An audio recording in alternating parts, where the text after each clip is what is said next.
아파트를 살 때 제가 대표적인 세 가지 방법이 있다고 앞선 영상에서 설명드렸죠.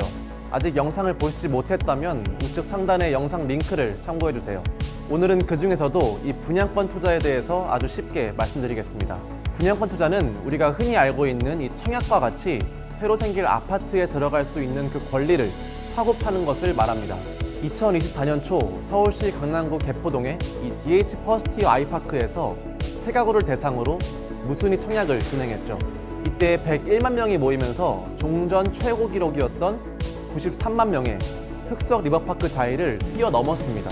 이런 아파트에 청약으로 내 집을 얻는 것은 사실상 거의 불가능에 가깝죠.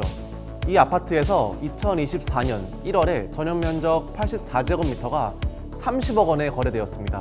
그런데 불과 1년 전만 하더라도 이 분양권은 25억 원대였습니다. 반대로 둔촌주공, 지금의 올림픽 파크 포레오는 사실 분양가가 너무 높아서 미계약이 많았는데요. 청약 당시의 미계약률이 30%에 달했습니다. 그런데 당시 59제곱미터 분양가가 10억 원이었던 것이 23년 말 16억 원까지 오르고, 또 84제곱미터 분양가가 12억 원대였는데 19억 8천만 원까지 거래되었습니다. 불과 1년 만에 각각 6억 원 이상의 시세 차익이 있던 겁니다. 시장이 정말 안 좋을 때, 이 부정적인 평가가 난무할 때 주목해야 하는 분양권. 오늘은 분양권 투자입니다. 시간 순으로 우리는 분양권 투자를 세 단계로 나눠서 생각해 볼 수 있습니다. 첫 번째로 우리가 흔히 많이 알고 있는 이 청약에 당첨되는 방식이죠. 청약에 당첨되면 최초로 분양권을 취득하게 됩니다. 서울에서는 내가 당첨된 금액보다 웃돈으로 거래되는 경우가 많으니까 분양권 중 가장 안전마진이 높은 투자입니다. 두 번째는 청약에 당첨된 자들의 분양권을 사고 팔면서 이루어지는 분양권 투자입니다. 이렇게 분양권에 대한 거래가 있기 때문에 청약에 당첨되지 않았다고 해서 손 놓을 필요가 없습니다. 대부분 일반 분양가에 이 프리미엄을 얹어서 거래가 되는데요. 흔히 P라고도 불리우는 이 프리미엄은 한마디로 분양권을 파는 사람의 수익입니다. 시장이 좋거나 입지가 우수할 때 이 프리미엄을 얻기 위해서 청약을 넣기도 하고요. 또 반대로 시장이 안 좋은 상황이라면 프리미엄을 많이 받지 못하니까 거래를 통해 분양권을 얻는 사람들이 승자가 되기도 하죠. 마이너스 프리미엄, 무피 거래를 통해서 청약으로 당첨되신 분들보다 더 저렴한 금액으로 분양권을 살 수가 있습니다. 마지막으로 세 번째는 사업 막바지에 계약 포기 또는 미계약이 된 이 미분양 물건에 투자하는 것입니다. 너무나도 유명한 이 경희궁차이, 마포 신촌 푸르지오, 고덕 레미안 힐스테이트, 반포 자이까지 청약 당시에는 이 고분양가 논란과 2008년 세계금융위기와 같은 시장 상황 때문에 완공 전까지 미분양이었습니다. 최근에는 광명시 철산동의 1순위 청약 성적이 저조하고 마지막에 선착순 분양으로 물량을 해소한 단지들이 많았습니다. 그래서 너무 청약 당첨만 기다리지 마시고 시기를 잘 노리시면 이 내 집 마련을 할 수 있으니까요. 시장이 안 좋을수록 이 분양권을 눈여겨보시는 것이 좋은 투자 방법이라고 생각합니다. 분양권은 한 번에 상급지로 갈 수 있는 수단 중 하나죠. 청약 후 준공까지 대략 3년의 시간이 걸리니까 이 신축 아파트를 봤는데 오래 기다리지 않을 수 있고, 청약 이후에는 큰 리스크가 나타나기가 어렵습니다. 또 적은 초기 투자금으로 투자할 수 있다는 장점이 있습니다.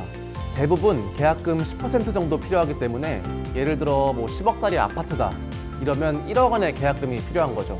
나머지 잔액은 중도금 대출이나 잔금 시에 전세를 맞춤으로써 나의 투자금을 최소화할 수 있습니다.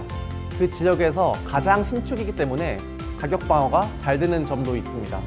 주변 아파트에 비해 조경이나 이 커뮤니티 시설 등 전반적인 생활 편의성이 높기 때문입니다. 그런데 분양권은 이 공공택지, 규제지역, 과밀억제권역에 전매 제한이 있습니다. 정부는 투기 우려가 있는 특정 지역에 전매 제한이라는 것을 설정합니다. 단기간에 이 시세 차익을 누리거나 가격이 폭등하지 않도록 하는 건데요. 이에 따라서 해당 지역에서는 청약에 당첨된 날 이후 일정 기간 동안 분양권을 팔 수가 없습니다. 청약 당첨 발표일 이후 6개월이나 1년 이런 식으로 전매 제한에 걸려있는 단지들이 있으니 이 점 유의하셔야겠습니다. 또 부동산을 팔 때 내야 하는 세금인 양도소득세가 높습니다. 분양권 투자는 단기간에 수익을 낼 수 있지만 그중 많은 부분이 세금으로 빠져나가는데요.